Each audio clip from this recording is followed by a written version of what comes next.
রাজধানীর শেরেবাংলা নগরে জাতীয় অর্থোপেডিক হাসপাতাল ও পুনর্বাসন প্রতিষ্ঠানে নিটোরের সামনে আছেন সহকর্মী আব্দুল্লাহ তুহিন। যাচ্ছি তার কাছে। তুহিন, একটু জানাবেন সড়কের অবস্থা এখন কেমন, পরিস্থিতি কিছুটা স্বাভাবিক হয়েছে কিনা, আর পরিস্থিতি স্বাভাবিক করতে উপদেষ্টারা কেউ এসেছেন কিনা জানাবেন আমাদের একটু।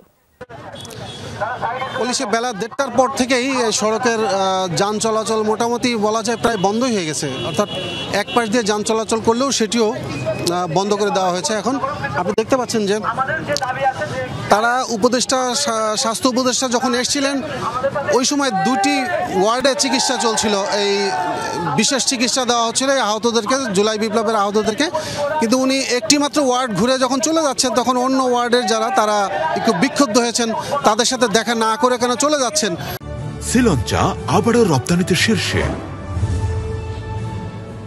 সে কারণেই মূলত তারা এসে স্বাস্থ্য উপদেষ্টার রাস্তা এবং তার গাড়ি অবরোধ করে এই তখন থেকেই বিক্ষোভের সূত্রপাত।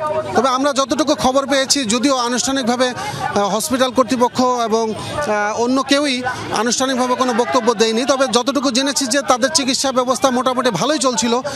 পঙ্গু হসপিটালে যে চিকিৎসা সেবা নিয়ে যে অভিযোগ ছিল সেই তুলনায় তাদের চিকিৎসা মোটামুটি ভালোই চলছিল, কিন্তু যে আর্থিক সহায়তা অনেকেই পাননি।